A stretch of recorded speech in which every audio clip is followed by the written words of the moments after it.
Et bienvenue si vous nous rejoignez à l'instant pour cette seconde journée du Festival Grand Océan. Celles et ceux qui étaient déjà avec nous, j'espère que cette petite pause de 8 minutes, pour être précise, vous a fait du bien pour vous permettre de vous aérer. Alors on est ensemble jusqu'à 13 h avec 3 temps forts. Tout à l'heure, Pascal Lamy, ancien commissaire européen, sera avec nous en direct et en visio pour vous parler de la mission Starfish 2030, qui vise à restaurer les espaces marins et aquatiques d'ici la fin de la décennie. On parlera également dans quelques instants d'énergie renouvelable et comment les projets éoliens en mer peuvent s'intégrer à leur territoire. Mais tout de suite, pour débuter, on va avoir une table ronde qui va s'intéresser à la décarbonation des navires et des ports. Vaste programme, quand on sait que le transport maritime assure plus de 90% du commerce mondial. Donc pour vous éclairer sur cette décarbonation des navires et des ports, j'invite la directrice adjointe de la rédaction de Challenge, Gaëlle Mac, à monter sur scène aux côtés de ces intervenants qu'on peut applaudir.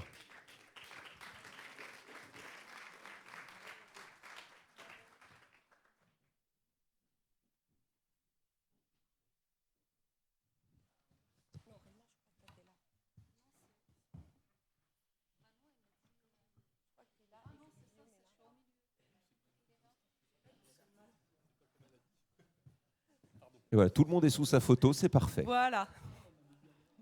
Bonjour. Donc, effectivement, nous nous intéressons dans cette table ronde à la décarbonation du transport maritime. Donc, le transport maritime, qui est vraiment un maillon indispensable de nos économies, 90% des marchandises que nous consommons sont à un moment ou à un autre, pour partie d'entre elles, ont été acheminées par bateau. Il y a 10 milliards de tonnes qui sont ainsi transportées par an. Ça représente 3% des émissions mondiales de gaz à effet de serre. Alors comme ça, on pourrait se dire 3%, c'est pas si pire, mais ça augmente très rapidement. Ça a augmenté de 34% depuis les années 90, à rebours d'autres secteurs où ça baisse. Et dans le cadre d'un objectif mondial de réduction des gaz à effet de serre, et notamment européen de la neutralité carbone en 2050, l'Organisation maritime internationale, l'OMI, a fixé des objectifs non contraignants, peut-être un peu timides, mais qui ont le mérite d'exister. Donc de baisser par rapport à 2008 les émissions de gaz à effet de serre de 20 à 30% d'ici 2030 et de 70 à 80% d'ici 2040. Donc les solutions pour améliorer, pour aider à décarboner le transport maritime, elles sont vraiment multiples. On le verra avec nos intervenants. Il y a dès la conception des navires, faire des navires plus légers, peut-être avec une meilleure hydrodynamie. Il y a l'optimisation des routes, il y a réduire la vitesse, exactement comme la vitesse automobile, on peut réduire la vitesse maritime et économiser du carburant et donc des émissions de gaz à effet de serre.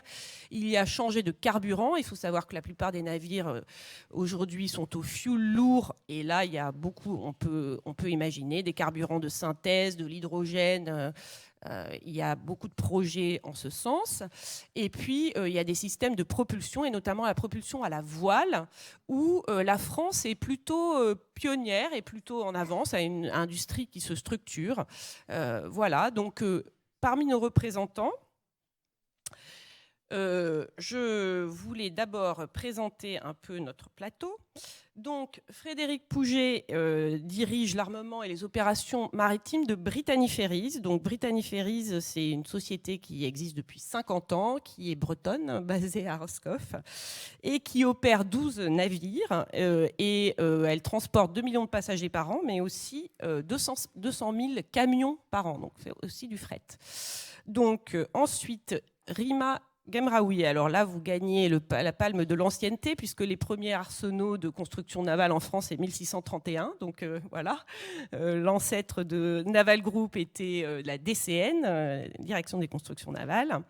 Voilà, et donc c'est un groupe de défense, un gros groupe de défense français qui fait des navires, des frégates, des sous-marins, des porte-avions, voilà, pour la marine française et d'autres marines dans le monde. Voilà, maintenant, Guillaume Legrand, donc vous êtes le fondateur d'une société qui s'appelle Taute, qui est bretonne d'origine, mais qui est basée au Havre, et qui est un armateur de bateaux à voile pour le fret. Et donc là, vous êtes en train de construire de nouveaux cargos à voile. Et enfin, Selman Mouchi, donc vous représentez une société Beyond the Sea qui a été créée en 2016 par le grand navigateur Yves Parlier, qui est basé sur le bassin d'Arcachon et qui fabrique une voile de kite. Voilà, qui s'appelle le Sea Kite, une voile cerf-volant, qui est donc censée pouvoir s'arrimer à des gros transporteurs et leur permettre d'économiser du carburant et donc de réduire les gaz à effet de serre. Voilà. On va commencer peut-être par vous, Rima. Alors, je vais demander en gros à chacune de vous, à chacun d'entre vous, comment vous participez, quels objectifs vous êtes fixés de décarbonation. Je précise que Naval Group, contrairement aux autres, n'est pas lié par les obligations de l'Organisation maritime internationale, mais pourtant Naval Group s'est quand même fixé, je pense, des objectifs de décarbonation. Et ça passe par quoi chez vous ? Donc bonjour à tous. Merci pour la présentation. Moi, je suis responsable du département éco-conception, entre autres. Donc, je vais principalement parler de l'éco-conception de nos navires. Donc, ça passe par quoi ? Ça passe par 3 volets. Donc, le premier, c'est d'évaluer l'impact de l'environnement sur l'environnement de nos navires. On va faire ce qu'on appelle des analyses de cycle de vie et des analyses environnementales. Ça nous permet d'identifier quels sont les systèmes qui vont les plus impactants sur la pollution. Le deuxième volet, c'est la veille réglementaire, malgré le fait, comme vous l'avez expliqué, on n'est pas soumis à la réglementation, en tout cas à la conformité à la réglementation. Donc on va faire une veille réglementaire pour connaître les tendances de la réglementation. Et le troisième volet, qui est le plus important, c'est tous nos travaux de recherche et développement qui nous permettent donc de regarder des solutions qui sont souvent issues du monde civil et de regarder comment les intégrer sur nos navires pour réduire les impacts de nos navires. Donc ça, c'est en termes de conception des produits. Alors concrètement, moi j'ai cru comprendre que vous travailliez. Alors déjà, je précise, même si on n'a pas à en parler aujourd'hui, que certains navires de Naval Group, qui sont des navires militaires, je pense à certains sous-marins et porte-avions, ont une propulsion nucléaire, donc décarbonée. Voilà. Mais en dehors de ça, vous vous attachez surtout à l'éco-conception, donc ça marche, c'est-à-dire qu'en gros, il s'agit d'alléger, par exemple, les navires. Absolument, ça peut être beaucoup de choses. Ça peut être allégé, ça peut être optimiser la consommation d'énergie par retravailler la forme du navire, optimiser la consommation par des systèmes plus intelligents sur le navire, travailler sur les biocarburants. Donc voilà, ça peut être beaucoup de choses, effectivement. D'accord, donc je pense que vous aviez quelque chose à nous montrer. Donc oui, c'est une petite illustration. Donc c'est pour comprendre que l'éco-conception dans une entreprise que la nôtre, c'est un sujet qui est très complexe parce que, comme vous avez dit, on est une entreprise qui est très établie. Mais faire de l'éco-conception, ça touche à l'ensemble des corps de métier de l'entreprise. Donc il y a la conception des systèmes eux-mêmes, mais il y a aussi la fabrication, il y a la logistique, il y a les achats. Donc il y a tous ces corps de métier où il faut pas mal revoir nos process de travail pour pouvoir proposer des solutions plus vertueuses pour l'environnement. Par exemple, quand vous allégez une coque, donc vous passez en gros de l'acier, c'est ça, à des matériaux composites ? Pas systématiquement. Donc, en fait, effectivement, là où on peut alléger, utiliser du composite, parce que le composite a beaucoup d'avantages structurels, mais il a aussi des avantages en termes par exemple, de la sécurité incendie des navires. Dès qu'on peut alléger, donc on allège. Donc, on utilise effectivement de plus en plus de composites qui nous permettent de réduire le poids de nos navires. Et l'allègement permet d'économiser du carburant, la consommation de carburant au transport. D'accord. Et vous m'aviez parlé des hydrofoils. Alors, est-ce que vous pouvez m'expliquer un peu ce que c'est ? Je vais montrer l'image. Je ne sais pas comment ça se passe. Donc, l'hydrofoil, c'est le petit système qu'on voit qui est accroché à l'arrière du navire, donc qui est en verre. D'accord. Donc c'est un système qui va permettre de réduire l'angle d'attaque avec l'eau. Donc ça va réduire Donc on travaille un peu sur le profilage, l'hydrodynamique. On travaille sur l'hydrodynamique du navire. Donc ça va permettre, comme on va avoir moins de frottement avec l'eau, on va réduire donc la consommation de carburant. Donc là par exemple l'hydrofoil nous permet une réduction de la consommation entre 10 et 15% Oui, 10 à 15%, c'est oui. quand même signifiant. Exactement. Et pour comprendre un peu la complexité de ce sujet, donc, par exemple, l'hydrofoil, c'est une solution qui existait dans le monde civil, qui était droite entre bâbord et tribord. Donc, on a par exemple dû retravailler cette forme, donc d'où cette forme incurvée en chevron, pour pouvoir passer le sonar. Donc, c'est le petit boîtier qu'on voit en jaune à l'écran. Passer le sonar, voilà. C'est le sonar. Donc, en fait, et il ne suffit pas de trouver des solutions qui existent sur le marché pour pouvoir les intégrer sur nos navires parce qu'on a des produits qui sont extrêmement complexes. Particulières. On a des produits qui sont très complexes et donc il faut s'adapter à un existant qui est vraiment très complexe. Merci. Merci. Donc, autre grand groupe, je dis ça parce qu'effectivement, il y a ici 2 représentants de grands groupes qui doivent plutôt adapter leur existant et pour l'améliorer, pour la décarbonation.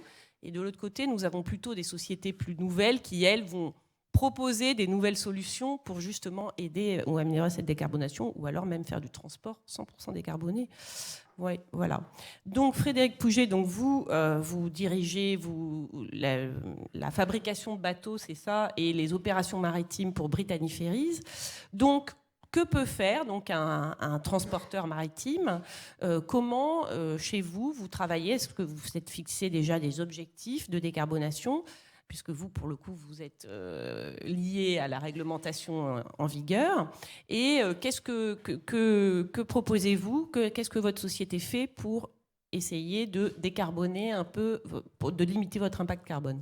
Bien, merci. Bonjour à toutes et tous et merci pour l'invitation. C'est toujours un plaisir de venir dans des instances pour représenter la compagnie et pouvoir expliquer effectivement ce que nous appelons plutôt une trajectoire environnementale, parce qu'effectivement il y a des réglementations mondiales.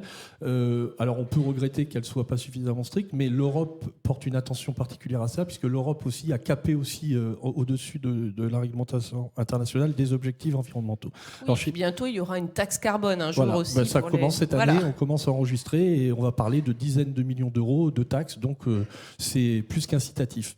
Et je dirais qu'il faut aussi poser l'histoire d'une compagnie pour comprendre son chemin. Brittany Ferries est née de volonté d'agriculteurs et aujourd'hui les agriculteurs bretons sont toujours nos actionnaires. Notre président est un agriculteur d'activité, donc nous sommes ancrés sur les territoires et la feuille de route que nous avons est une feuille de route qui va au-delà des réglementations. C'est-à-dire que nos actionnaires nous ont toujours demandé, à nous au directoire, d'être en avance sur les réglementations. Et c'est comme ça qu'on a construit notre parcours. Donc je dirais, je vais, si vous le permettez, donner des exemples concrets de ce qu'on a fait, juste pour poser un modèle. Entre 2017 et 2022, donc on est sur une échelle de temps assez courte, au global, dans la flotte Brittany Ferries, on a une baisse de 20% des émissions de gaz à effet de serre. Voilà, pour juste montrer, alors j'occulte la partie... Donc en 5 ans. Voilà, j'occulte la partie Covid qui n'est pas représentative, hein, je suis bien sur un comparatif année à année, donc je ne m'appuie pas sur une baisse malheureusement automatique de ce qui s'est passé sur ces années-là. Donc comment on fait ça? En regardant différents modèles. Il y a quelques années, nous avions par exemple 2 navires, le Cap Finistère et le Bedsten, qui opéraient entre l'Angleterre et l'Espagne. Et on a remplacé ces 2 bateaux par une nouvelle génération de bateaux qui sont propulsés au gaz naturel, au GNL. Et en faisant ça, on a une baisse de 30% des émissions de carbone sur cette ligne-là. Voilà, alors il faut préciser que le gaz naturel liquéfié reste une énergie fossile, qui n'est pas une énergie verte, mais elle est quand même moins pire, on va dire, que le fioul lourd. Et vous faites bien de le remarquer parce qu'il y a beaucoup de messages sur cette énergie, et je l'entends, et je suis d'accord avec ces messages. Il faut bien comprendre que dans une trajectoire environnementale avec un objectif 2050, il faut avoir ce qu'on appelle de la maturité technologique. Et aujourd'hui, le gaz naturel est, pour le maritime, un des éléments qui sont à notre disposition. Et il va aussi au-delà d'un certain nombre de réglementations dont on ne parle pas, c'est qu'on parle effectivement du CO2, mais il ne faut pas oublier les oxydes d'azote, le soufre et les particules. Donc aujourd'hui, nous avons fait ce choix temporaire de monter une marche, la première marche vers la décarbonation totale avec le GNL. Le GNL, si vous le regardez en émission locale, vous pouvez dire 20% de bénéfices. Si vous le prenez dans sa globalité gaz à effet de serre, on parle plutôt de 5%. Il reste donc effectivement plus positif que le fuel qui est à notre disposition dans le maritime. Et donc cette réduction qui a été faite par l'apport de nouvelles technologies, donc ça passe par la nouvelle énergie, mais aussi par le design des navires. On remplace des navires de conception des années 2000 par des navires nouveaux où les profils hydrodynamiques sont meilleurs, les hélices sont meilleures, des dispositifs également derrière les hélices pour amener les filets d'eau de manière plus plus optimisé sur les résultats, et aussi pour apporter un complément à une autre réglementation qui est l'index d'efficacité énergétique du navire, qui correspond à ce que vous voyez sur les équipements électroménagers, les lettres A, B, C, D, E. Nous avons les mêmes réglementations sur le maritime, et donc on a aussi une obligation d'améliorer, je dirais, l'efficacité énergétique à la tonne transportée. Et donc en faisant cette évolution de flotte, on a également, en baissant les émissions carbone, augmenté de 8% la capacité passager et de 28% la capacité fret. Alors, si j'ai bien compris, vous revenez là actuellement de Chine, où vous avez en construction également de navires qui font de l'hybride, donc qui sont en partie en GNL et en partie électrique, c'est ça ? Oui, écoutez, je suis même ravi d'être parmi vous, puisque c'est pour notamment l'arrivée du Guillaume de Normandie, un nom fameux en Normandie. Et donc le Guillaume de Normandie qui est en construction va arriver en 2025 pour opérer entre Ouistreham et Portsmouth. Il remplacera le Normandie, qui est un bateau de 1992. Et donc, pour schématiser l'évolution, d'un point de vue juste conception de navire, entre un navire de 92 et un navire de 2023 en termes de construction, on va, de par le design soit, avoir une amélioration de 10% des émissions, que par cette partie-là. Si on rajoute... Par la conception du navire. Je ne reviens pas sur le GNL, on a dit 5%, oui, il y a cette partie-là. La partie hybride électrique est fondamentale, et je tiens d'ailleurs à remercier l'investissement des ports de Cherbourg et de Ouistreham sur l'infrastructure, puisqu'il faut de l'infrastructure pour brancher un navire. Il faut des prises, en gros, voilà, des on grosses consomme prises. beaucoup d'énergie. On a 11 mégawatts de batteries installées. C'est aujourd'hui la plus grosse puissance d'études qui va être installée sur un bateau. Et là, on peut espérer faire de l'électrique pendant combien de temps sur une traversée ? On a Quel 2 volets pourcentage ? sur l'électrique. Le premier volet, c'est que le navire arrive à quai, on le branche. Et là, on a une efficacité, une baisse d'émissions de 5%. Pendant ce temps-là, on recharge également les batteries. Et ce rechargement de batterie va nous permettre d'utiliser la propulsion électrique du bateau, notamment pour faire les entrées et les sorties des ports, donc être en zéro émission et également avec un avantage de baisse de bruit également. Et là, on a 6% de contribution. Donc en gros, l'hybridation électrique va vous amener une baisse de 11% sur l'utilisation du système. D'accord. Par ailleurs, je crois comprendre que vous faites aussi de l'optimisation des routes et également de la réduction de vitesse, parce que finalement, là, on parle de quelque chose de très low-tech, qui ne demande pas véritablement d'innovation, mais qui est en fait relativement efficace, qui peut baisser de 10-15% la consommation de carburant. Oui, alors on peut effectivement... Comme sur les routes, d'ailleurs. Oui, tout à fait. Voilà. Et on peut prendre des décisions qui ne nécessitent pas finalement d'investissement économique. Je rappelle quand même qu'on a un modèle technique, on a un modèle économique et on a un modèle commercial. Et quand on prend une décision, il faut aligner les trois. Donc moi, mon rôle, il est plus sur le modèle technique. Mais dans le modèle technique, on parle aussi de l'optimisation des routes. On fait du routage météo. Mais sur un cas d'école particulier, le navire Pont-Aven qui opérait entre Portsmouth et l'Espagne, on a étudié son transfert au départ de Plymouth. Donc Plymouth est en face de Roscoff. Et en faisant ce transfert, d'un point de vue efficacité énergétique, on est arrivé à une baisse de gaz à effet de serre de 32%. C'est-à-dire qu'on a réduit la vitesse, on a réduit la distance, on a présenté ça à nos services commerciaux qui ont su faire la promotion de cette ligne, parce que ce n'était pas évident de dire à nos clients venez à Plymouth plutôt qu'à Portsmouth, il faut faire attention à ne pas non plus détruire. Et donc voilà, ça coûte entre guillemets presque rien, mais c'est aussi une baisse importante des émissions de gaz. D'accord. Et enfin, il me semble que vous testez sur un de vos navires la voile Visamo de Michelin. Donc Michelin a conçu cette voile gonflable de nouvelle génération qui est en ce moment, qui n'est pas pour l'instant produite industriellement, mais qui est en prototype. Et donc, vous la testez sur un des navires que vous affrétez, c'est ça ? Oui, voilà, c'est un navire qui opère entre Poole et Bilbao. Et effectivement, actuellement, il y a un démonstrateur, c'est-à-dire pour valider toute la partie technique et la marinisation du système qui est installé sur le Pélican. Donc, c'est une voile gonflable qui va être testée pendant plusieurs mois. Et sur les projections d'efficacité envisagées, on va dire par ordinateur, sur un navire et sur cette ligne-là, Il y a un potentiel qu'il faudra vérifier en réel, mais qui pourrait atteindre 20%. Alors 20%. On est sur des navires qui vont à faible vitesse. Il faut savoir que la difficulté, et on en On parlait n'utilise ensemble pas tout à la l'heure. voile pendant tout le trajet. Hein. Voilà, On non, l'utilise ça de temps dépend de en temps. l'orientation. Mais sur les ferries, si vous voulez, la voile, on l'étudie, on regarde. Mais aujourd'hui, c'est vrai que les modèles sont sur des vitesses qui sont plutôt supérieures à 17 nœuds. Et au-dessus de 17 nœuds, enfin vous l'expliquerez mieux que moi, l'efficacité des voiles reste aujourd'hui trop faible. Mais on regarde et on a fait des études navire par navire pour être certain en fonction des technologies, peut-être qu'un jour on aura des voiles sur nos navires. Merci. Maintenant, je m'adresse à vous, Guillaume Legrand de Taude. Donc, vous êtes votre société. En fait, ce qui est intéressant, c'est que vous l'avez fondée en 2011 sur l'idée de vraiment faire que du transport de fret à la voile. Et pendant toutes ces années, vous avez utilisé en fait des vieux gréements, c'est-à-dire des voiliers traditionnels. Il faut quand même voir que la marine marchande s'est appuyée quand même quelques siècles. Peut-être pas un millénaire sur la voile avant que ça ne s'arrête au début du XXe siècle, mais voilà. Donc vous avez en gros remis au goût du jour, dans une perspective écologique, ces voyages. Et donc maintenant vous construisez des nouveaux bateaux qui auront l'avantage d'être beaucoup plus gros et donc de permettre en gros un fret plus important. Donc racontez-nous un peu ça. Merci beaucoup. Tout à fait, c'est exactement le cas. Avec ma cofondatrice Diana Messa et moi-même, cofondateur de société que je préside, donc on est aujourd'hui une structure d'une 40aine de personnes, incluant les marins. Donc j'y viendrai dans 2 minutes. Les 2 goélettes de 80 mètres, de 1000 tonnes de capacité que nous avons commandées, dont on prendra bientôt livraison. 2 grands constats ont présidé à notre projet d'entreprise. Le vent est abondant et c'est ce que j'appelle notre découverte de l'Amérique, c'est-à-dire qu'on n'a pas encore tout à fait compris les implications, à mon avis, de 2 choses fondamentales. Il y a le routage et le carbone, en termes de gréement notamment. On n'a pas encore compris toutes les implications du routage et des communications satellites sur les navigations transocéaniques.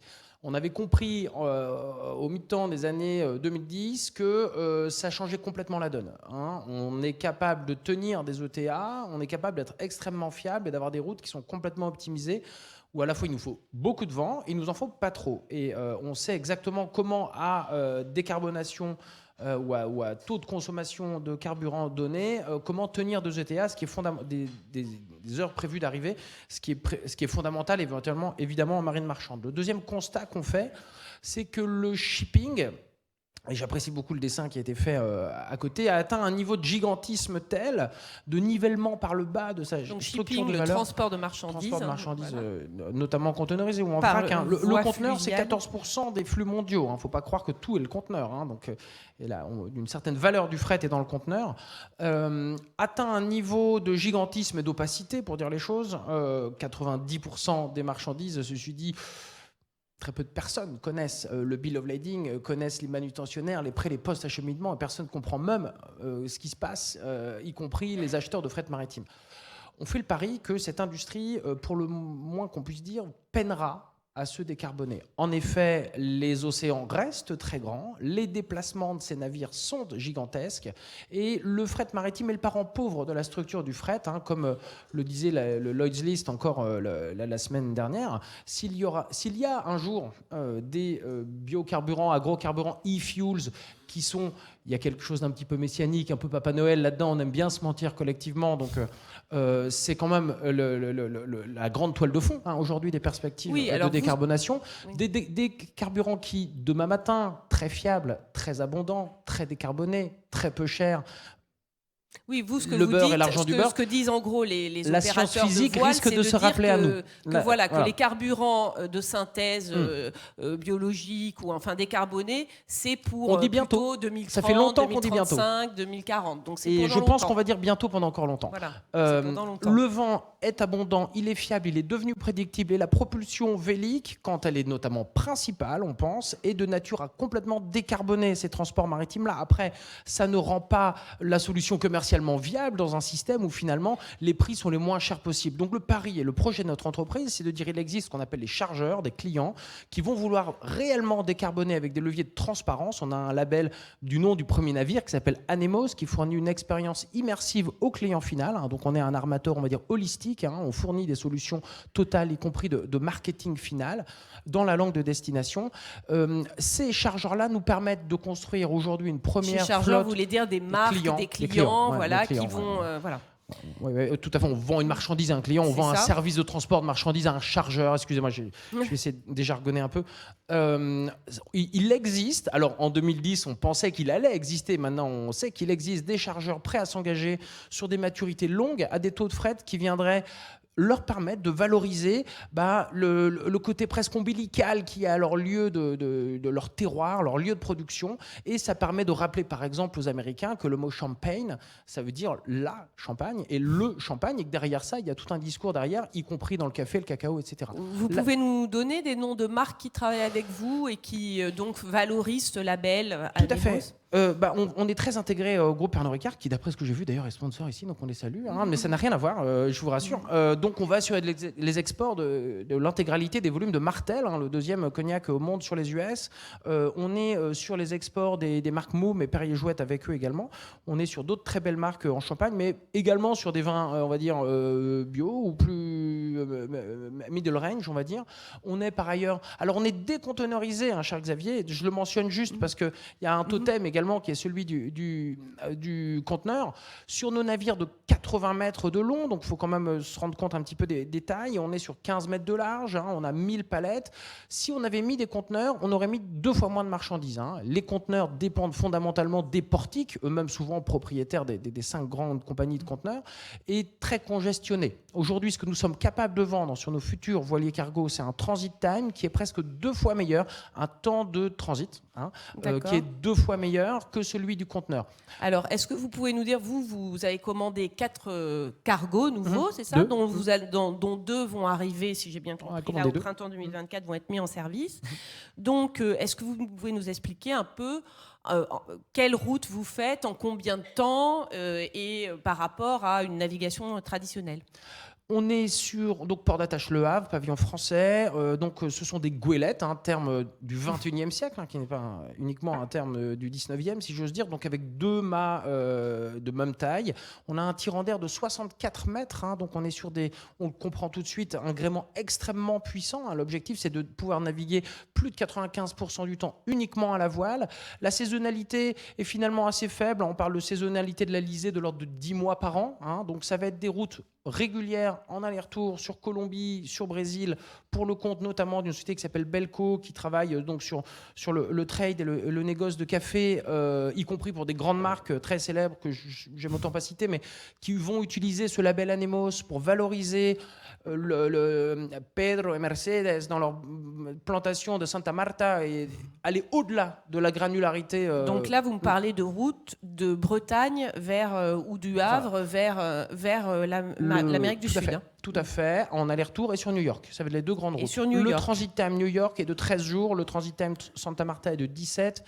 La palette aujourd'hui d'un exportateur, admettons, de vin, alors je cite quelques autres noms qui ne sont pas publics, je crois, mais on est très content de faire des choses telles que des Opinel, telles que du Bonne Maman, telles que des marques françaises, des cosmétiques, dont on se rend compte qu'en fait on n'est pas sur des degrés de luxe, mais qui sont plutôt sur des degrés d'intégration de leur RSE et de leur identité à tous les efforts possibles pour aller vers la décarbonation.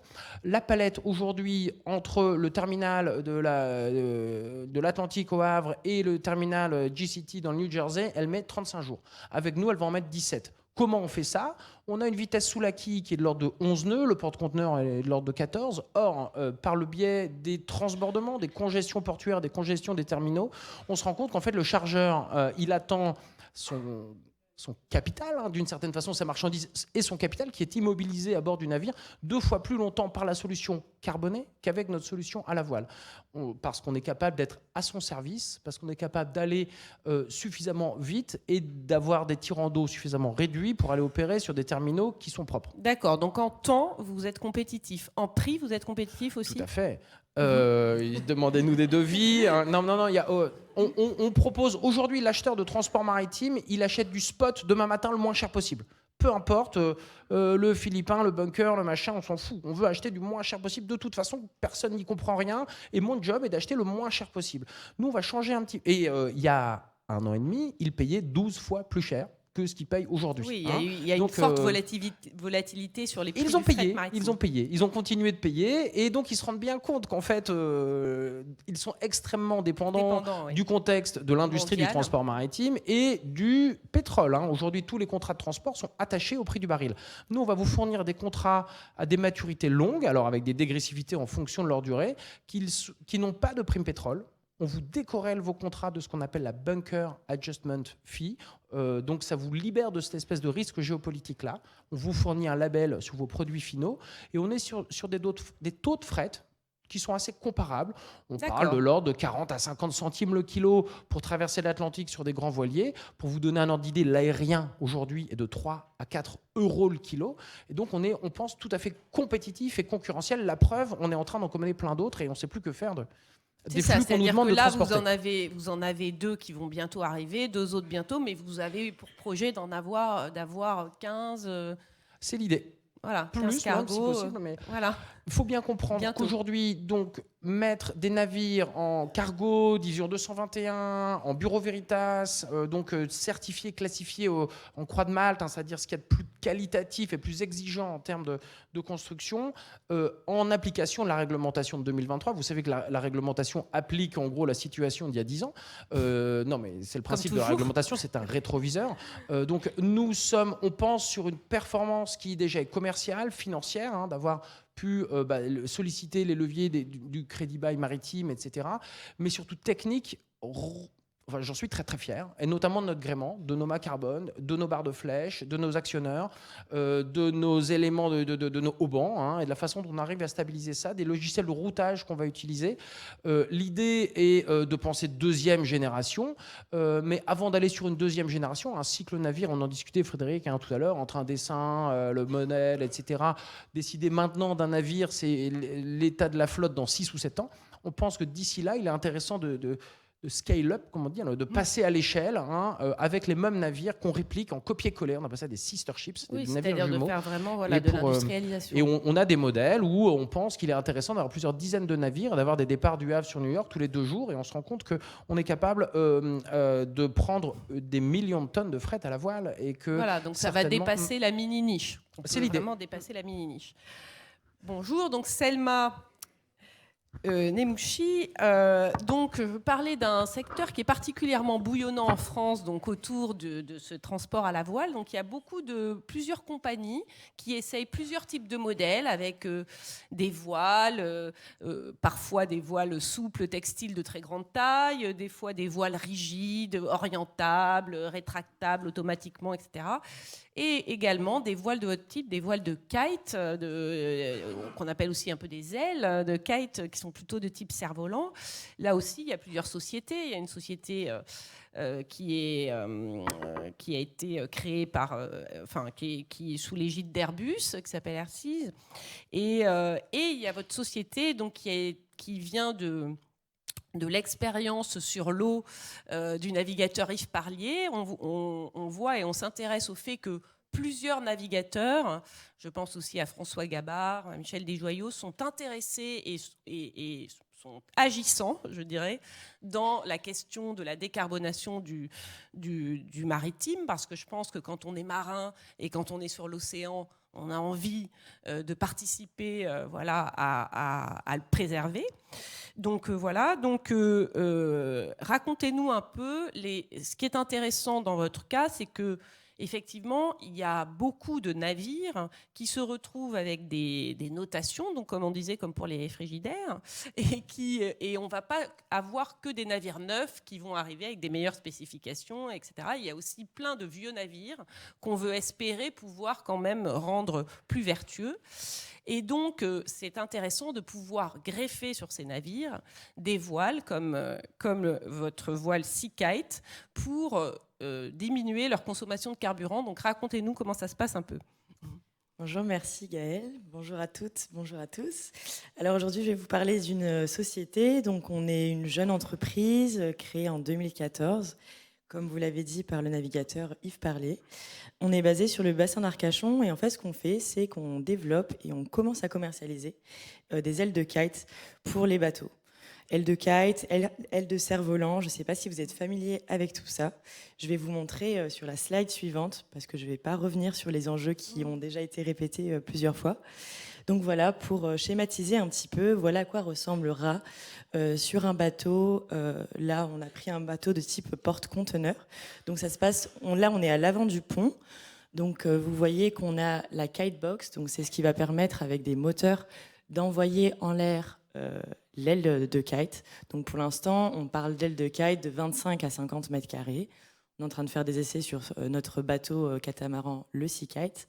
Le but à terme, c'est d'arriver à des... Ah, merci. D'arriver sur des bateaux, des ailes, qui feront 400 voire 800 mètres carrés. Donc voilà, là vous voyez le système de kitebox. Je ne peux pas vous montrer, je ne sais pas si j'ai un pointeur, mais il y a des flèches. Avec les lignes, en l'air, nous voyons l'aile qui est en mode bird. Donc je vous montrerai sur une vidéo après. C'est un système qui permet d'envoyer l'aile, donc la phase de lancement et de rétraction de l'aile, pour ne pas avoir trop de puissance. Nous avons aussi la soute de rangement, donc c'est là où l'aile sera...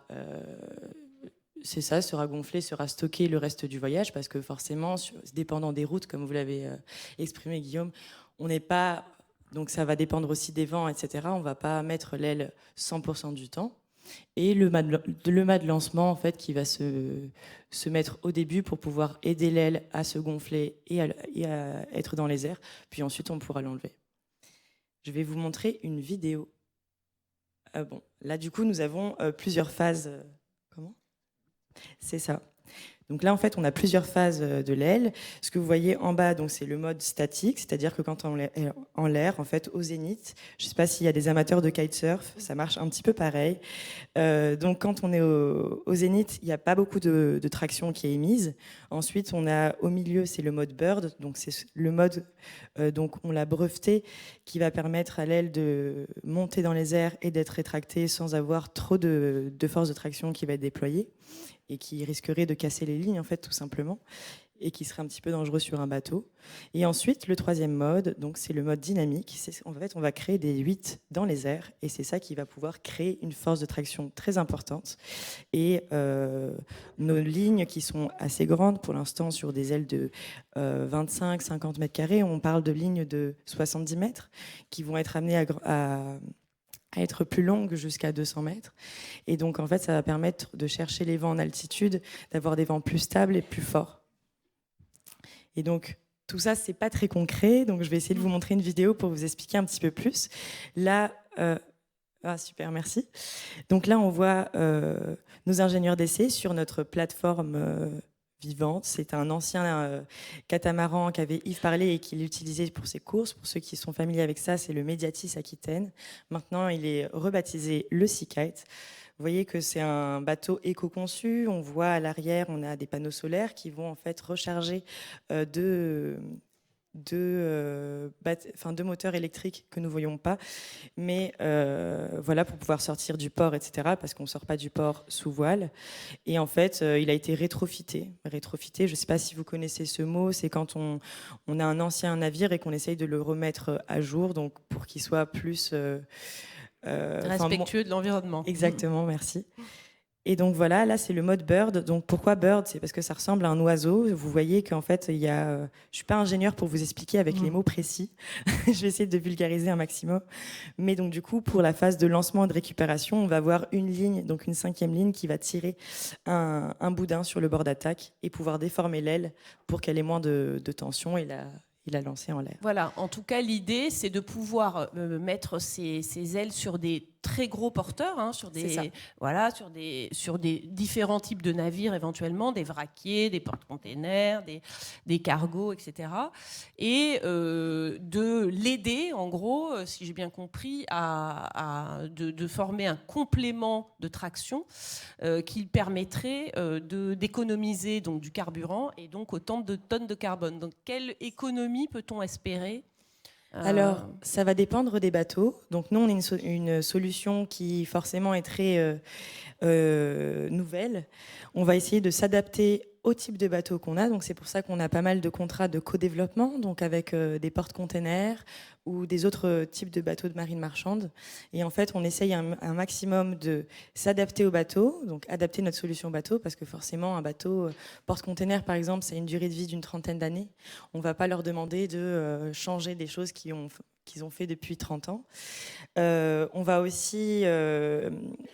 donc le bateau s'adapte aussi à nous. On va faire des systèmes de routage, donc avec nos ingénieurs qui font des polaires de vitesse, c'est-à-dire qu'en fonction de la route qu'on prend, en fonction des vents sous lesquels on vole, en fait, on navigue, selon si on est en vente arrière.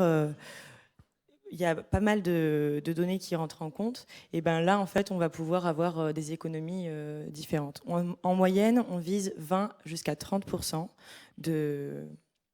d'économie de gaz à effet de serre. Et du coup, ça représente un coût assez considérable économisé pour les armateurs. Et aussi, comme Guillaume, vous le disiez tout à l'heure, on a l'énergie du vent, en fait, elle est renouvelable, elle est abondante, et puis surtout, elle est gratuite. Du coup, c'est pas mal pour les armateurs, c'est pas mal pour notre planète, et c'est un système qui est assez facile à mettre sur les porte-containers, parce qu'en fait, il se met à l'avant, à la plage avant du bateau. Donc en fait, on n'a pas besoin de enlever des containers qui sont déjà existants, et donc du coup, on perd pas de place, on perd pas de marchandises. C'est quelque chose d'assez facile d'utilisation. Donc là, on est dans une phase de commercialisation. Et c'est on-off, hein, c'est ça. C'est-à-dire que ça rentre et c'est rétractable et affalable. L'idée, en fait, à terme, c'est qu'on ait un système de press button, excusez-moi mon anglais, et en fait, on va appuyer sur un bouton globalement parce qu'en fait, les marins qui seront à bord des porte-containers, ils seront formés. Il n'y aura pas besoin d'avoir des équipiers en plus sur ces bateaux. Et ils appuieront sur un bouton et donc en fait, l'aile montera en l'air, se gonflera quand elle sera sur le mât de lancement que je vous ai montré tout à l'heure. Et en fait, elle ira en l'air, d'abord au zénith, puis ensuite elle effectuera des 8, donc le mode dynamique. Et en fait, elle rentrera par la même opération dans la soute de rangement. Alors, si on parle business, ça coûterait combien pour un bateau de mettre ce type de système et combien peut-il en tirer d'économie, en fait, en regard? Alors, en tant que juriste, je n'aurai pas la réponse exacte à cette question, mais par contre, n'hésitez pas. Et comme je vous ai expliqué, il faut faire donc les devis vont beaucoup changer. Pour l'instant, on est encore dans une phase de recherche et développement pour des ailes qui vont être supérieures à 50 mètres carrés. Et pour l'instant, là, ce qu'on fait, c'est qu'on a des contrats de co-développement avec des armateurs. Et donc, du coup, on est donc en fait des contrats de co-développement, c'est sur peut-être 2 ans, 3 ans, ça dépend en fait de la distance, enfin de comment on avance. Et l'idée, c'est qu'en fait, lorsque le bateau va opérer, nous, on soit à bord et qu'on puisse effectuer les réglages, etc. Donc, comme je vous ai dit, on est encore dans la phase de développement, mais évidemment, il y a des devis qui peuvent être faits en fonction des bateaux. Je voulais juste vous montrer cette vidéo. Je ne sais pas si vous pouvez appuyer à la régie sur Play. Voilà. Donc ça, c'est une vue aérienne en drone de notre catamaran. Pour vous donner une idée, là, c'est une aile de 50 mètres carrés. Le catamaran, il fait 15 mètres par 18. Et donc, du coup, ça vous donne une idée de ce qu'on aimerait bien avoir à terme sur tout type de navire, que ce soit de la pêche, de la plaisance, de la marine marchande ou autre. Merci beaucoup. Alors, je termine en parlant un tout petit peu de l'action de l'État. En fait, là, cet intérêt pour la décarbonation du transport maritime a été un peu tardif de la part de l'État. Notamment, j'ai l'impression que le transport maritime avait un peu raté le plan France 2030 et il y a eu un rattrapage un peu in extremis avec une enveloppe de 300 millions d'euros ouverte, mais qui concerne tout ce qui doit être fait normalement pour le transport maritime, c'est-à-dire à la fois les infrastructures portuaires, l'électrification des ports, la conception des navires, justement les nouvelles filières de voile, etc., ce qui semble relativement insuffisant. Mais c'est intéressant de voir que le privé et justement les clients s'y intéressent globalement et qu'une filière industrielle est en train de se constituer, notamment sur la voile. La France est quand même un grand pays de marins et qui a aussi des façades maritimes importantes. Donc, on peut saluer quand même l'intérêt que cette filière suscite, notamment à la fois en Normandie et en Bretagne. On ne va pas faire de jaloux. Voilà. Merci beaucoup. Merci beaucoup. Je vous invite à reprendre place, messieurs.